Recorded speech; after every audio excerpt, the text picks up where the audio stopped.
पश्चिम बंगाल के मुर्शिदाबाद में हुई हिंसा को लेकर राजनीति गरमाई हुई है। हिंसा की आग अभी तक शांत भी नहीं हुई है, लेकिन राज्य की मुख्यमंत्री ममता बनर्जी हिंसा पीड़ितों के घाव को मुआवजा राशि देकर भरना चाह रही हैं। सही समझ रहे हैं आप।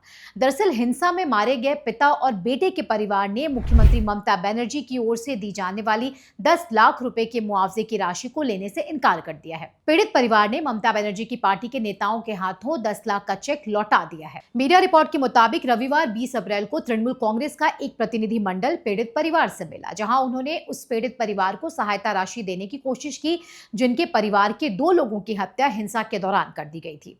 अब उन्हीं चंदन दास की पत्नी पिंकी दास ये कह रही हैं कि हम मुआवजा नहीं लेंगे, क्या उस पैसे से मेरे पति या मेरे ससुर वापस आ जाएंगे?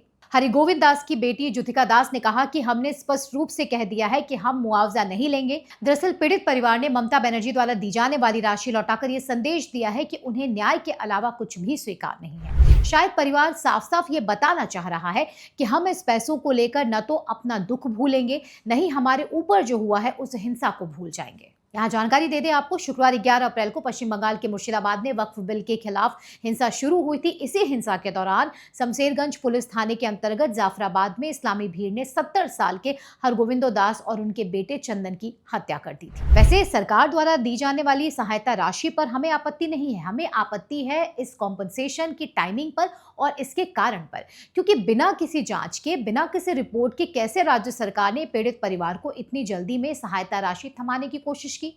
मुर्शिदाबाद में हुई हिंसा कोई सामान्य घटना तो थी नहीं, ना ही कोई रोड एक्सीडेंट था या कोई प्राकृतिक आपदा थी जिसमें तुरंत ही कॉम्पनसेशन की घोषणा राज्य सरकार द्वारा कर दी गई।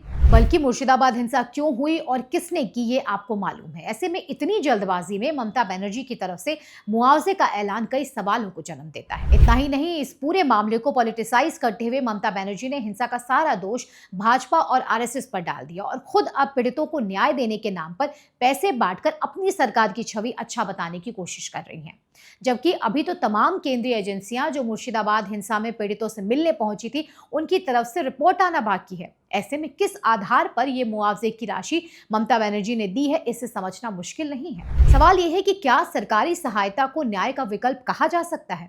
क्योंकि इस तरह की हिंसा की घटनाओं के बाद सरकारी सहायता राशि की तुरंत घोषणा कर देना न केवल सरकारों को किसी भी जिम्मेदारी से बरी होने का सस्ता रास्ता दिखाता है, बल्कि समाज को भ्रष्ट करने का आसान तरीका भी है। देखा जाए तो ममता बनर्जी की तरफ से ये राशि देने के पीछे का कारण साफ साफ ये लग रहा है कि कोई राज्य सरकार पर उंगली न उठाए, कोई सवाल न करे, इसलिए कॉम्पनसेशन देकर मामले को शांत कर दिया जाए। इतना ही नहीं, ममता बनर्जी इस 10 लाख रुपए की राशि के जरिए अपनी सरकार और राज्य की पुलिस और लॉ एंड ऑर्डर के फेल्योर को भी छिपाना चाहती हैं। बार बार ममता बनर्जी के मंत्री मुर्शिदाबाद से हिंदुओं के पलायन को गलत ठहरा रहे थे, जबकि अब खुद टीएमसी के नेता ही उनके दावे की पोल खोलते नजर आ रहे हैं। जी हाँ, टीएमसी सांसद सागरिका घोष ने अपने ट्विटर हैंडल से एक वीडियो पोस्ट कर लिखा है कि मुर्शिदाबाद में तृणमूल कांग्रेस के कार्यकर्ता 24 घंटे सक्रिय हैं, शांति सुनिश्चित करने के लिए काम कर रहे हैं और परिवारों को उनके घरों में वापस लाने का प्रयास किया जा रहा है। वे सांप्रदायिक तनाव भड़काने वालों के खिलाफ पहरा दे रहे हैं। अब समझने वाली बात यह है कि कहां से इन परिवारों को लाया जा रहा है।